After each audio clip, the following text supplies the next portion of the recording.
বিএনপির ক্যান্ডিডেট কিভাবে সিলেক্ট হয়েছে সবকিছু ফাঁস করে দিলেন পিনাকি শুনে। এই যে বিএনপি ইলেকশন করতেছে, এটা কারের পরিকল্পনায় করতেছে জানেন? ক্যান্ডিডেট সিলেকশন কে করেছে? বিএনপির গুরুত্বপূর্ণ নেতা, বিএনপির ক্যান্ডিডেট, তার কাছেই শুনি এই ক্যান্ডিডেট সিলেক্ট করছে পুলিশ, ডিজিএফআই, এনএসআই। শুনেন, বিএনপি বিশেষ করে এই নির্বাচনে ক্যান্ডিডেট সিলেক্ট করার আগে পাঁচটা সার্ভে করেছে, পাঁচটা সার্ভে জরিপ করেছে। একটা করেছে পুলিশ, একটা করেছে ডিজিএফআই, একটা করেছে এনএসআই, আর দুইটা করেছে বিএনপি। এই পাঁচটা সার্ভের উপরে নির্ভর করে তারা ক্যান্ডিডেট সিলেক্ট করছে।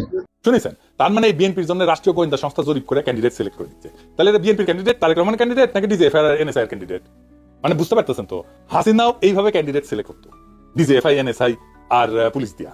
সে একই সিস্টেম বিএনপি কে হেল্প করতেছে। বাংলাদেশের স্বাধীনতা, সার্বভৌমত্ব এবং গণতন্ত্রের জাত শত্রু ফ্যাসিস্ট আওয়ামী লীগের শাখা প্রশাখা চারিদিক থেকে বিএনপি কে ক্ষমতা আনার জন্য তৎপর। এখন শত শত খুন করে, গুম করে, দেশ থেকে লুট করে 15 বছরের দীর্ঘ ফাঁসিবাসী দুঃশাসন চালায় খুনি হাসিনা সহ কয়েক হাজার অপরাধী ইন্ডিয়া আশ্রয় নিছে।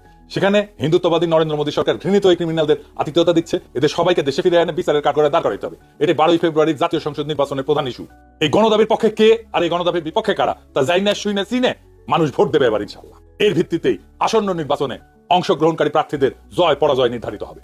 হাসিনা তো আপনার বেশি ভালো প্ল্যানার। আপনি হাসিনা মুক্তিযুদ্ধের চেতনা নেবেন, অসাম্প্রদায়িক বাংলাদেশ নেবেন, ওর বন্ধু রাষ্ট্র ভারতের আশীর্বাদ নেবেন, জয় বাংলা স্লোগান নেবেন, সেটা আবার নিজের স্টেজে দিবেন। আমার যদি মৃত্যু হয় আমি এই মঞ্চ থেকে 1000 বার বলবো জয় বাংলা, জয় বাংলা, জয় বাংলা। এরকম ভিডিও ভালো লাগলে পেজটা ফলো করে রাখেন এবং ভিডিওটা শেয়ার করে দিন।